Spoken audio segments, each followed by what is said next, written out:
అందరికీ నమస్తే.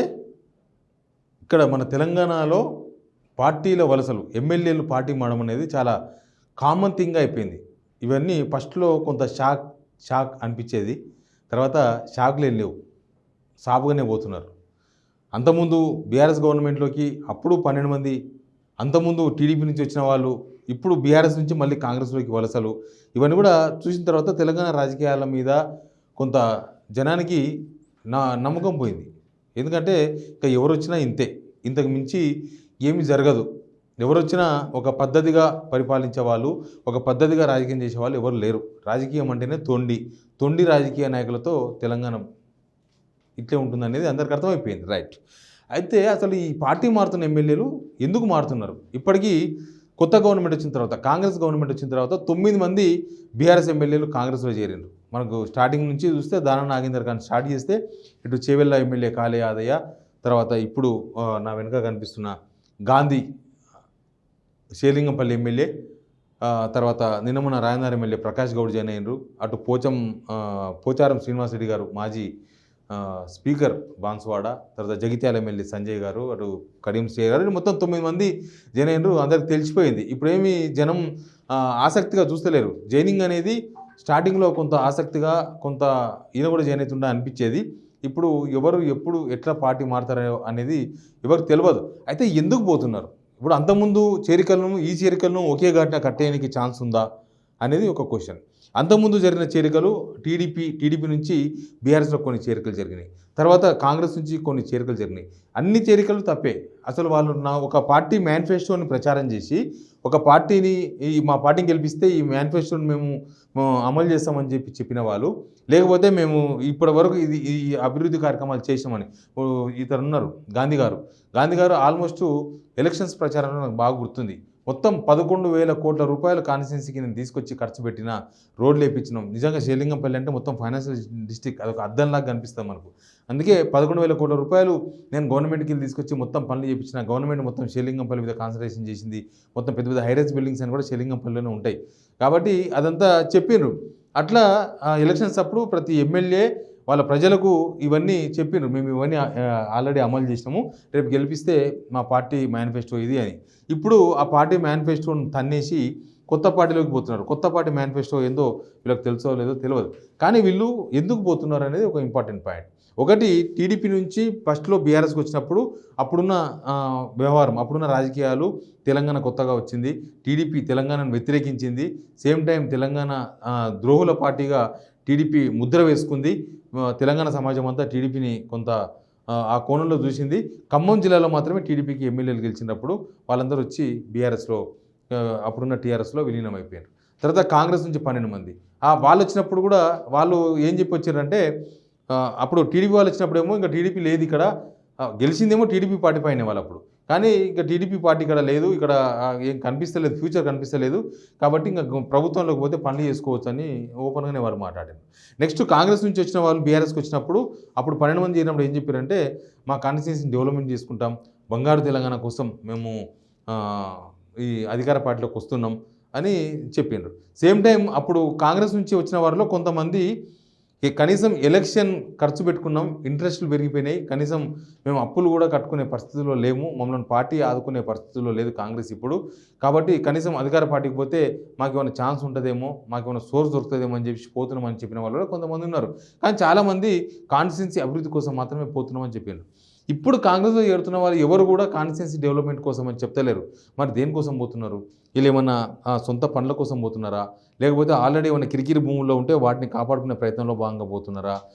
లేకపోతే ఇంకా ఏమైనా పర్సనల్ వ్యవహారాలు నడిపించుకోనికి పోతున్నారా? నియోజకవర్గాల అభివృద్ధి కోసమే అని చెప్తే అది ఓపెన్గా ఆ నియోజకవర్గ ప్రజలు కూడా చెప్పాలి. ఇప్పటిదాకా పార్టీ మారిన వాళ్ళు ఎవరు కూడా నియోజకవర్గ అభివృద్ధి కోసం అని చెప్పలేదు. ఈవెన్ వాళ్ళు ఓట్లు వేసిన ప్రజలు కూడా వాళ్ళు సమాధానం చెప్పే ప్రయత్నం చేయలేదు. ఇంకొకటి ఏంటంటే, వీళ్ళు ఎందుకు పోతున్నారు అనేది ఓపెన్గా ఎక్కడ వీళ్ళు మాట్లాడతలేరు. వీళ్ళేమి జనాల్లో ఒక పబ్లిక్ మీటింగ్ పెట్టి నేను పార్టీ మారుతున్నా, మీరు నాకు ఓటేసి గెలిపించిండ్రు కాబట్టి నేను దీనికోసం మీకోసం పోతున్నానని ఎక్కడ చెప్పలే. వీళ్ళందరూ కూడా కొన్ని బయట ప్రచారంలో ఉన్నాయి. కొందరు డబ్బుల కోసం పోతున్నారని, కొందరు సెటిల్మెంట్ల కోసం పోతున్నారని, ఇంకొందరు ఏదో పైసల కోసం పోతున్నారని, ఇంకేదో వ్యవహారం అని, ఇంకేదో భూమి అని, అంటే రకరకాల చర్చలు ఉన్నాయి. బట్ అవన్నీ చర్చల వరకే పరిమితం. అవన్నీ కూడా బయటికి రావు. అవన్నీ లోపల జరుగుతాయి. కానీ ఎమ్మెల్యేలు ఒకటి గమనించాల్సిన విషయం ఏంటంటే, ఇప్పుడు 7 నెలల గవర్నమెంట్లో 7 నెలలుగా ఏ కార్యక్రమాలు ప్రభుత్వం చేపట్టలేదు. ఒక బస్సు ఫ్రీ తప్ప ఇతర కార్యక్రమాలు ఏవి కూడా రాలేదు. ఈవెన్ కళ్యాణ లక్ష్మి విత్ తులం బంగారం స్కీమ్ కూడా ఇంకా అమలు కాలేదు. ఆల్మోస్ట్ వీళ్ళందరికీ తెలుసు. సేమ్ టైం ఫ్రీ కరెంటు కూడా చాలా లిమిటెడ్ పర్సన్స్కి వచ్చింది. తర్వాత సిలిండర్స్ 500 రూపాయల సిలిండర్ కూడా చాలా లిమిటెడ్ పర్సన్స్కి వచ్చినాయి. ప్లస్ కొత్త రేషన్ కార్డులు ఏమి ఇవ్వలేదు. ఎవరికి పెన్షన్ 4,000 రూపాయలు చేయలేదు. ఇట్లాంటివి చాలా స్కీమ్స్ ప్రజలు ఏదైతే ఆశించి కాంగ్రెస్ ఓటేసిండ్రో అవేవి కూడా ఇప్పటిదాకా అమలు కాలేదు. నెక్స్ట్ అమలు అయితే లేదా దాని మీద కూడా నీళ్ళు కమ్ముకున్నాయి.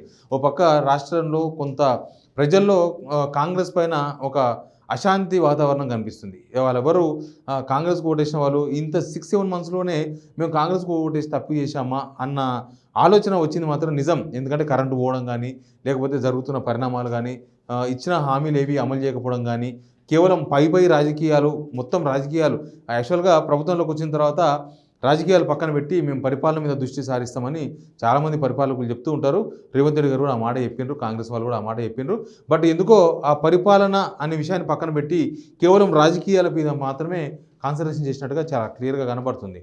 అయితే బీఆర్ఎస్లో చేర్చుకునే విషయంలో బీఆర్ఎస్లో చేరిన విషయంలోనే కేసీఆర్ మీద తీవ్రమైన విమర్శలు వచ్చినాయి. కేసీఆర్ తప్పు చేస్తున్నారు, కేసీఆర్ ఎందుకు వీళ్ళందరినీ చేర్చుకుంటున్నారు, ఎందుకు ఆల్రెడీ వాళ్ళ గవర్నమెంట్ ఉంది కదా, మళ్ళీ వాళ్ళందరినీ చేర్చుకొని ఈ సమాజానికో లేకపోతే ప్రజలకో ఏం చెప్పదలుచుకున్నారు కేసీఆర్ అని కేసీఆర్ మీద తీవ్రమైన విమర్శలు వచ్చినాయి. కేసీఆర్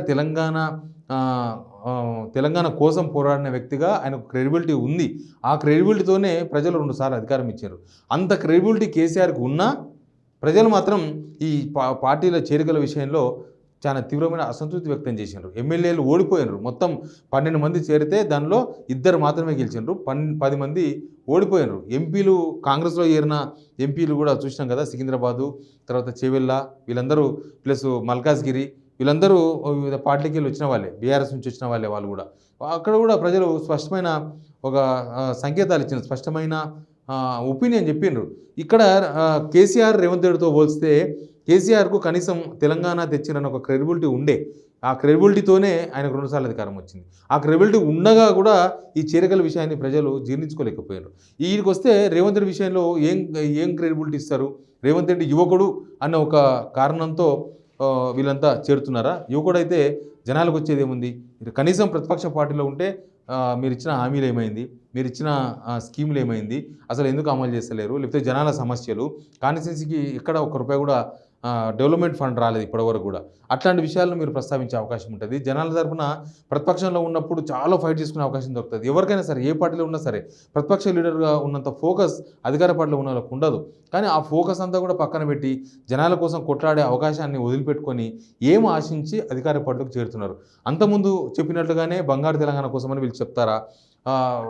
కేసీఆర్నే జనం జీర్ణించుకోలేనప్పుడు, కేసీఆర్ చేర్చుకున్నప్పుడే జనం దాన్ని యాక్సెప్ట్ చేయలేనప్పుడు రేవంత్ రెడ్డి చేంజ్ చేసుకుంటే జనం యాక్సెప్ట్ చేస్తారా? తెలంగాణ సమాజం దాన్ని ఇది కరెక్టే, రేవంత్ రెడ్డి చేస్తున్నది కరెక్టే, అంతకుముందు కేసీఆర్ చేసింది మాత్రం తప్పు అనుకునే పరిస్థితులు కనిపిస్తున్నాయా? సమాజం దాన్ని తప్పు అన్నది ఖచ్చితంగా రేవంత్ రెడ్డి చేసుకునే విషయంలో కూడా అట్లాంటి అభిప్రాయంతో ఉంటుంది. సమాజంలో అభిప్రాయాలు మారవు. ప్రజాస్వామ్యంలో ఒకటే సిస్టమ్ ఉంటుంది. ఆ సిస్టమ్ని డిస్టర్బ్ చేస్తే ఎవరైనా ఆ సిస్టమ్ తప్పిండ్రు లేకపోతే తప్పు చేసిండ్రు అన్న ఒక భావన ప్రజలో ఉంటుంది. ఇప్పుడు జరుగుతున్నారు అదే. ఈ పార్టీ మారుతున్న ఎమ్మెల్యేలంతా ఒక గోల్డెన్ ఛాన్స్ మిస్ అవుతున్నారు. కానీ వాళ్ళు వ్యక్తిగత వ్యవహారాల కోసం పోతున్నారన్న చర్చ తీవ్రంగా కాన్స్టిట్యున్సీలో జరుగుతున్నది. ఎమ్మెల్యేలు ఎందుకు పోతున్నారు, వీళ్ళు ఎవరితో మాట్లాడిపోతున్నారు, కార్యకర్తల మీటింగ్స్ అని చెప్పి వాళ్ళకి దగ్గరగా ఉన్న అనుచరులు వాళ్ళు చెప్తే వినేవాళ్ళు, మీకు ఆ పదవులు ఈ పదవులు ఇప్పిస్తామని ఆశ చూపించి, లేకపోతే మీకు పలానా సెటిల్మెంట్ అని చేపిస్తాం, అధికార పార్టీలో ఉంటే మనకు ఆ ల్యాండ్ సెటిల్మెంట్ అవుతుంది, అధికార పార్టీలో ఉంటే మనకి ఈ ల్యాండ్ సెటిల్మెంట్ అవుతుంది, లేకపోతే నీ కేసు ఉంది పోలీస్ స్టేషన్లో ఆ కేసు సెటిల్మెంట్ అవుతుంది. ఇవన్నీ ఆ దగ్గర అనుచరులకు చెప్పి వాళ్ళని ఒప్పించే ప్రయత్నాలు చేసి వాళ్ళంతా పార్టీ మారుతున్నారు ఎమ్మెల్యేలు. బట్ దీని ఫ్యూచర్, వాట్ అబౌట్ ఫ్యూచర్, ముందు ఏం జరగబోతుంది అనేది చాలా ఇంపార్టెంట్గా కనిపిస్తుంది. ఎందుకంటే బీఆర్ఎస్ కూడా 39 సీట్లు, ఒకరు చనిపోయిన 38 సీట్లు ఉండే, ఒక ప్రధాన ప్రతిపక్ష పార్టీగా గట్టిగా కొట్లాడే అవకాశం ఉండే బీఆర్ఎస్ పార్టీకి. కానీ వీళ్ళందరూ పోవడంతోన బీఆర్ఎస్ పార్టీ ఏం నష్టం అనే దానికన్నా వీళ్ళేం నష్టపోతుండ్రు, కాన్స్టిట్యున్సీ ప్రజలు ఏం నష్టపోతారు అనేది చాలా ఇంపార్టెంట్ పాయింట్. ఇప్పుడు ఏం మాట్లాడలేరు. అధికార పార్టీలో చేరిన తర్వాత ఇంకా మారేదే ఉంటుంది. మనం చూస్తున్నాం కదా, యువతల పార్టీలో ఉన్నప్పుడు, ప్రతిపక్షంలో ఉన్నప్పుడు ఏదైనా మాట్లాడి నడుస్తుంది. ఏదైనా క్వశ్చన్ చేసినా జనం కూడా మద్దతు ఇస్తారు నీకు.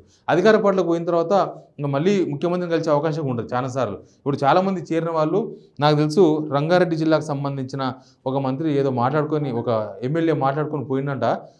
తర్వాత మళ్ళీ రేవంత్ రెడ్డి గారి అపాయింట్మెంట్ లేదంట. రేవంత్ రెడ్డి గారు ఇచ్చిన ఆ హామీ కోసము వేరే వేరే లీడర్లను కలుస్తున్నారు, నన్ను రేవంత్ రెడ్డి గారిని కలిపియండి అని. ఇంకెవరో ఒక లీడర్, ఒక సీనియర్ లీడర్, బీఆర్ఎస్ నుంచి వచ్చిన ఒక సీనియర్ ఎమ్మెల్యే కాంగ్రెస్లో చేరినరు. ఆయన కొడుకుకి ఏదో వ్యాపారం, ఏదో ఇసుక వ్యాపారమో ఏదో వ్యాపారం చేపిస్తానని చెప్పిరట. ఇప్పటిదాకా మళ్ళీ ఆయనకు అపాయింట్మెంట్ లేదు రేవంత్ రెడ్డి గారిది. ఇట్లాంటి సిచ్యువేషన్ కూడా మనకు కనిపిస్తుంది రాజకీయ వర్గాల్లో. కాబట్టి ఏం జరుగుతుంది, అసలు ప్రజలు దీన్ని ఎట్లా యాక్సెప్ట్ చేస్తారు, లేకపోతే ప్రజలు దీన్ని ఎట్లా తిరస్కరిస్తారు, అసలు వీళ్ళు చేరుతున్న విధానము, చేరుతున్న సిస్టము, లేకపోతే వీళ్ళు ఏం చెబుతారు జనాలకు, వీళ్ళు ఎందుకు చేరుతున్నాం అనే దానికి ఒక స్పష్టమైన రీజన్, జనాలు సంతృప్తి కలిగించే ఒక రీజన్ అయితే వీళ్ళు ఖచ్చితంగా చెప్పాల్సి ఉంటుంది. అయినా కూడా జనం సాటిస్ఫై గారు. వీళ్ళు ఓటేసింది మీరు చెప్పిన మాటలు విని, మీరు ఇచ్చిన మేనిఫెస్టో చూసి, మీరు చేసిన ప్రచారం చూసి కదా మీకు ఓటేసింది. మీరు తారుమారు చేసి వాళ్ళను ఎవరితో కన్సల్ట్ చేయకుండా, కనీసం జనాలకు ఎవరికి చెప్పకుండా డైరెక్ట్గా జనాలు ఎక్కడ చూసి తెలుసుకుంటున్నారు, కాన్స్టిట్యూన్సీ జనాలు ఓట్లు వేసిన వాళ్ళు టీవీలలో, పేపర్లో చూసి తెలుసుకుంటున్నారు. మా ఎమ్మెల్యే పార్టీ మారిండు, మా ఎమ్మెల్యే రోజు ఇదే కదా, వీళ్ళు పోతున్నారు, వాళ్ళు పోతున్నారు. ఈ 9 మంది కాదు, రేపు కూడా చాలామంది ఎమ్మెల్యేలు బీఆర్ఎస్ నుంచి కాంగ్రెస్లో పోవచ్చు. చాలామంది పేర్లు వినిపిస్తున్నాయి. కాబట్టి అందరి విషయంలో కూడా ప్రజలు ఇదే రకమైన కొనలో ఉంటారు. స్వలాభం కోసం పోతున్నారా, మీ భూముల సెటిల్మెంట్ల కోసం పోతున్నారా, డబ్బుల కోసం పోతున్నారా, కాన్స్టిట్యున్సీ డెవలప్మెంట్ కోసం పోతున్నారా? కాన్స్టిట్యున్సీ డెవలప్మెంట్ కోసం పోతే మీరు ఏవేవి రేవంత్ రెడ్డి గారి దగ్గర హామీలు తీసుకున్నారు, కాన్స్టిట్యున్సీ డెవలప్మెంట్ కోసం ఏ వినతి పత్రాలు ఇచ్చిండ్రు, లేకపోతే మీ వ్యూ ఏంది, కాన్స్టిట్యున్సీలో ఏ పనులు కావాలని ముఖ్యమంత్రితో పెట్టి అవన్నీ ఒప్పించుకొని పార్టీలో చేరిన అనేది ప్రజలు కూడా చెప్పాల్సిన అవసరం ఉంటుంది. Please subscribe signal TV.